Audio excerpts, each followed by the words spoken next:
மூத்த பத்திரிகையாளர் திரு செந்தில்வேல் அவர்கள் இணைந்திருக்கிறார். திரு செந்தில்வேல், எதிர்க்கட்சிகள் கேட்கக்கூடிய கேள்விகளை பார்க்குறீங்க. நிறைய தேர்தல் வாக்குறுதிகள், இதுதான் இந்த அரசுடைய கடைசி முழு நிதிநிலை அறிக்கை. இதுலேயே அதெல்லாம் இடம்பெறலை அப்படிங்கிற கேள்வி வலுப்பெருந்தானே, உங்களுடைய பார்வை இந்த பட்சத்தில்? நிறைய சலுகைகளை கொடுத்திருந்தால் ஒருவேளை எதிர்க்கட்சிகள் என்ன சொல்லியிருப்பாங்க அப்படின்னா, இது ஒரு தேர்தலுக்கான நிதிநிலை அறிக்கை அப்படின்னு சொல்லியிருக்க கூடும். அதற்கு முன்பாக எனக்கு முன்பாக பேசிய நண்பர் ஸ்ரீகாந்த் கருணை ஒரு குற்றச்சாட்டை வைத்தார். என்ன சொன்னார் அப்படின்னா, கடன் நிறைய அதிகரிச்சிருச்சு அப்படின்னு சொன்னார். அது சொல்றதுக்கான தார்மீக உரிமை பாஜக இருக்கிறதா அப்படின்னு எனக்கு தெரியல. ஏன்னா 66 ஆண்டுகால இந்தியாவினுடைய ஆட்சி காலத்தில் ஒன்றிய அரசு இதுவரைக்கும் ஆட்சி செய்து நேருவில் இருந்து ஆரம்பித்து கடைசியா மன்மோகன் சிங் வரைக்கும் வாங்கியிருந்த மொத்த கடன் 55 லட்சம் கோடி. ஆனால் 10 ஆண்டுகளில் இந்தியாவினுடைய கடனை 173 லட்சம் கோடியாக, 55 லட்சம் கோடியாக இருந்த கடனை 66 ஆண்டுகள்ல 55 லட்சம் கோடி தான்.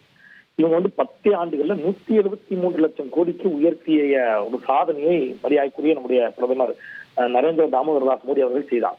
இவ்வளவு உயர்த்தி என்ன செஞ்சிருக்கிறார் அப்படின்னு பாத்தீங்கன்னா, எல்லா பொதுத்துறை நிறுவனங்களும் விட்டார். இந்தியாவிற்கு என்று சொந்தமாக விமானம் இல்லாத நாடாக இன்னைக்கு இந்தியாவை மாற்றி வச்சிருக்கிறாங்க. இவ்வளவு கடன் வாங்கிய பிறகும் பெட்ரோல் டீசல் மீதான எந்த மானியத்தையும் மக்களுக்கு கொடுக்கல. பெட்ரோல் டீசல் மீதான வரியை உயர்த்தி அந்த பணத்தையும் பெற்றுக்கொள்ள தொடங்கினார்கள். கேஸ் சிலிண்டருக்கான மானியம் ரத்து செய்யப்பட்டு அந்த பணமும் ஒன்றிய அரசு கூடுதல் வரியை விதித்து எரிபொருள் விலை குறைந்த பிறகும், சர்வதேச சந்தையில கச்சா எண்ணெய் விலை குறைந்த பிறகும் அதுக்கெல்லாம் வரியை கூட்டி வருமானத்தை பெற்றார்கள்.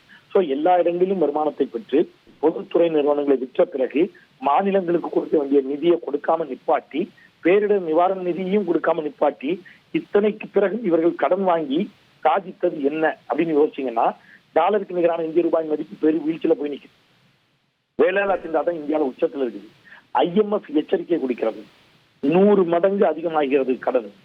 ஜிடிபியை விட 100 டைம்ஸ் அதிகமாகிறது இந்தியாவுடைய கடன்.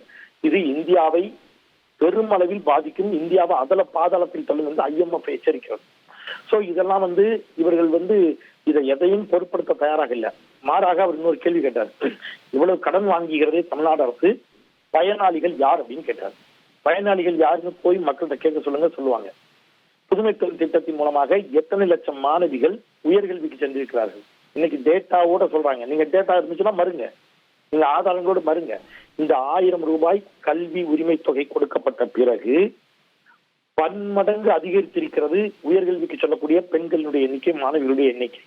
டேட்டா இருக்குது. இன்னைக்கு சட்டமன்றத்துல அமைச்சரும் அதை வெளியிட்டார். தமிழ் புதல்வன் திட்டம், நான் முதல்வன் திட்டம், புதுமை பெண் திட்டம், மகளிர் உரிமை தொகை, கட்டணமில்லாத பேருந்து, இவர்கள் எல்லாம் பயனாளிகள் இல்லையா?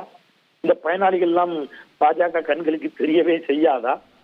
அப்போ இதை இன்னைக்கு அறிவிச்சிருக்கிறாங்க. திருநர் சமூகத்தை சேர்ந்த சகோதர சகோதரிகளுக்கும் உயர்கல்விக்கு செல்கின்ற பொழுது 1000 ரூபாய் அப்படிங்கறத அறிவிச்சிருக்கிறாங்க. நம்மை காக்கும் 48 என்று ஒரு 48 ஹவர்ஸ்ல ஆக்சிடென்ட் ஆனவங்களை இமீடியட்டா பக்கத்துல இருக்கக்கூடிய ஹாஸ்பிட்டல நீங்க சேர்த்தீங்கன்னா அதற்கு குறிப்பிட்ட சில லட்சம் ரூபாயை மாநில அரசு செலவிடும் முதல் உதவியாக. அதன் மூலம் காக்கப்பட்ட உயிர்கள் எத்தனை தெரியுமா? கொரோனா பேரிடர் காலத்துல இந்த ஒன்றிய அரசு நமக்கு ஏதாவது சப்போர்ட் பண்ணிச்சா? அப்பொழுது இருந்த பொருளாதார தேக்கம் என்ன, அதை சரி செய்வதற்கு இவங்க என்ன உதவி செஞ்சாங்க? கொரோனாவால் தாய் தந்தையரை இழந்த குழந்தைகளை அரசு தத்தெடுத்திருக்கிறது, அவர்கள் எல்லாம் பயனாளிகள் இல்லையா?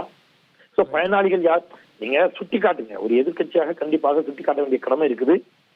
இன்னும் நிறைவேற்றப்பட வேண்டியது இதெல்லாம் இருக்குது.